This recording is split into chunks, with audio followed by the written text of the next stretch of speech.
They're taking U.S. empire out of it, and they're having it basically be a direct weapon of the bankers.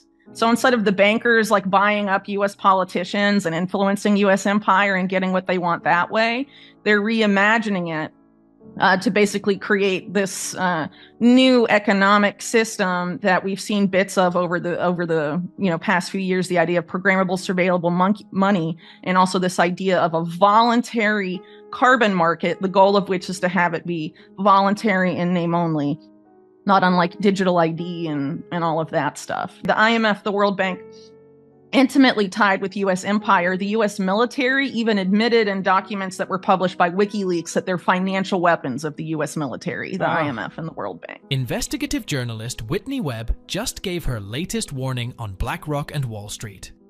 A new system of programmable money is being forged, one that can be controlled and directed solely by authority and elitists. This is only the beginning. Whitney Webb, a columnist and researcher, recently talked on the Jimmy Dore podcast about what she believes the elite class is planning for regular people. According to her, these elites want to control all assets and introduce carbon credits, claiming it's for environmental protection. However, Webb thinks this is just the start and that more complicated plans are coming.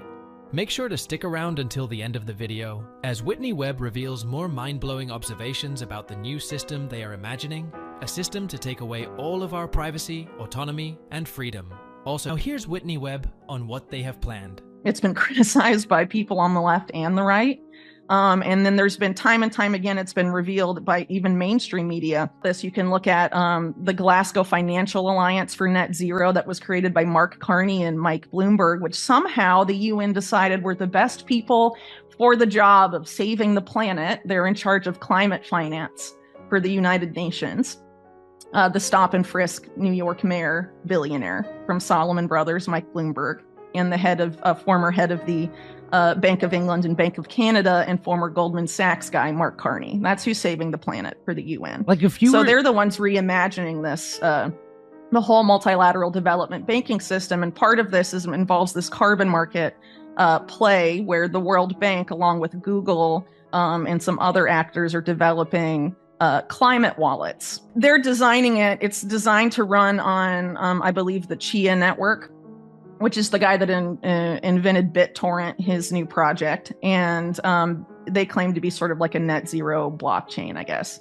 And basically the idea of it is for people to participate in the carbon market to come. And the idea of people being able to sort of like monetize nature. And there's a whole lot of stuff going on with carbon credits and carbon markets right now. And it's a very murky legal area. And I'm very concerned about it because there's this whole mentioned but relatively unexplored issue of so-called carbon rights, where the person that buys the carbon credit can get rights to the carbon in the forest the credit represents. Does that make sense? Yes. So like, I buy a carbon credit in this forest, this Colombian rainforest, and now I am potentially the owner of the carbon in those trees, so I can decide what happens to that carbon.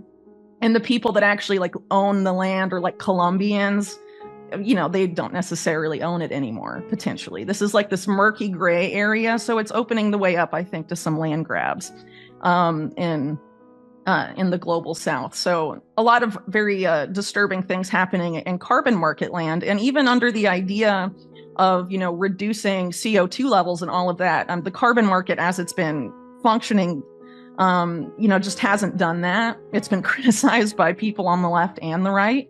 And then there's been time and time again, it's been revealed by even mainstream media that up to 90% of all carbon credits on the market right now are completely worthless and meaningless.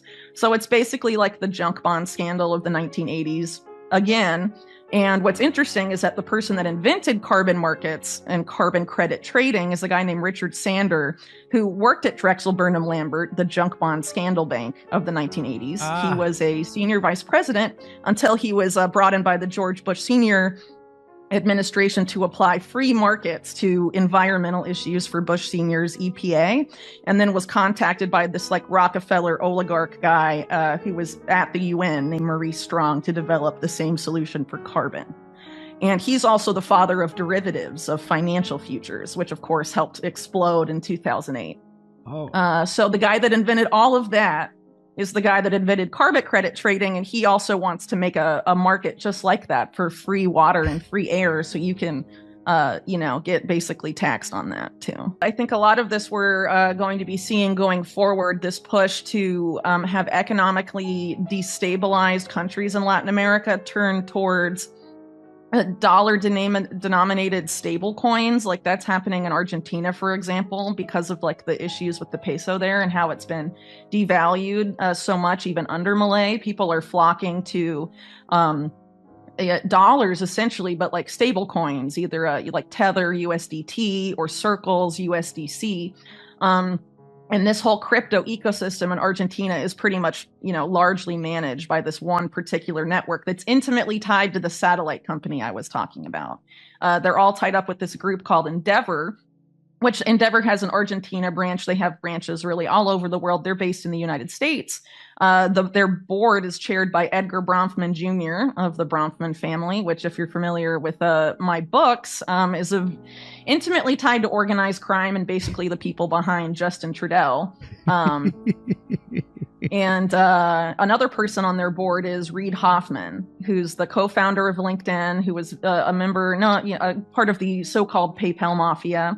And probably the closest person in Silicon Valley. Reid Hoffman is a big funder of sort of Democrat causes and the Democrats, but other members of the quote unquote PayPal mafia are very much supportive of Trump.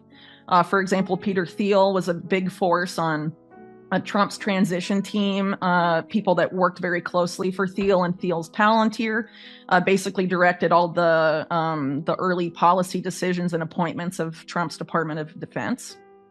And there's been a lot of connections, I think, still between PayPal mafia and Trump. And you have someone like Elon Musk also sort of posturing publicly anyway as a libertarian and sort of in that right populist camp. So I think this particular network has people who sort of play to both sides of the political machine, which is frankly, if you want to get lots of lucrative government contracts, I mean, that's what you do. Frankly, it's hard to know where we will be, but I think it's pretty clear that there's certain efforts to push people in a particular direction. So, I think it's been clear for a long time, and as I'm sure you're aware, there's a push to onboard everyone to a digital ID system. Vaccine passports during COVID were a big part of this. But there's been all sorts of pushes for it. For example, WorldCoin. Sam Altman, scan your eyeball, get a unique digital ID in a wallet you can have tokens in. People in the global south that they're basically being bribed to give up their biometric data for the guy that runs OpenAI with Microsoft and stuff. There's these digital ID initiatives are consistently tested on vulnerable stateless people, but the goal is to have it rolled out globally and to have it be interfaced with a digital wallet where the money is programmable and surveillable. So a lot of people have been talking about CBDCs, central bank issued digital currency. But there's also going to be digital currencies just as surveillable and programmable that are issued by the private sector and the Wall Street banks. And that isn't being talked about enough. Right. So one of the stable coins I mentioned earlier that people in Argentina are being rapidly onboarded to because their currency is being destroyed, Tether recently onboarded the FBI and Secret Service to its platform. So everyone that uses Tether gets to use their money under the watchful eye of American intelligence, essentially. And those same actors, the FBI and the Secret Service, are part of this public-private partnership housed within the World Economic Forum. It's basically U.S., Israeli, and UK intelligence, plus a lot of big banks and PayPal. Their ambition is to end online anonymity, and with that, also financial anonymity. So we're seeing unprecedented crackdowns on, financial privacy tools, both for cryptocurrency and for regular transactions, and big pushes from all across the internet, really, to have you tie your government-issued ID to what you do online, whether it's your social media account or really anything. And so the goal here is to have, create a completely surveillable system based on biometrics and with money that the government or whoever can directly program and surveil. So programming it means that you can only use the money for what they say you can use it for, and you can only send it to who they say you can send it to. Yeah. And the goal is to onboard the whole world onto that. And they consistently test this stuff first in a global south. So on the global south. So like what this article is about is a big effort to essentially wrap up a significant amount of Latin America by focusing at the subnational level, the local level, onto these kinds of systems under the guise of we must decarbonize now. Yeah. But really if you look at sort of like the fine print, I guess you could say, of this program, the decarbonization funds go toward a specific company that's tied up with this particular group that's trying to build an intercontinental power smart grid from the Americas. And they've been testing their smart grid in poor communities in Latin America, in Los Angeles, actually, in the US, and also in Colombia and some other countries, with the idea of having it all tied together and having energy be currency. And the idea is to move away from currency as we know it now and have all these commodity-backed currencies, and that people trade energy or trade carbon credits. And basically, it's complicated. There's a lot of different reasons for why they're moving in that direction. Part of it is because of the insane amount of debt that the world is saddled with. You have to park that debt in certain places. You have to find ways to manage it, right? And so, some of these stable coins are being used for that. Carbon credits are being used for that. Actually, RFK's vice president, Nicole Shanahan, was running or managing a project at Stanford Law that was about using carbon credits to facilitate quantitative easing, which is, the endless money printing by the Federal Reserve. So there's been a lot of efforts to look at what they're going to do with the debt, and essentially they have to remake the financial system. But they're, making it in a way where it's, completely surveillable and controllable. And these are really the ambitions that the U.S. national security state had right after 9/11 and tried to impose on everybody.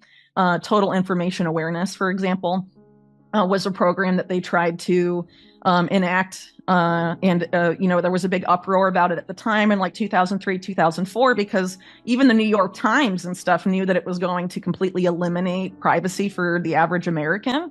And so the ambition of this program was to surveil literally everything, including people's like health signals, to prevent pandemics before they can happen, to prevent financial crime before it can happen.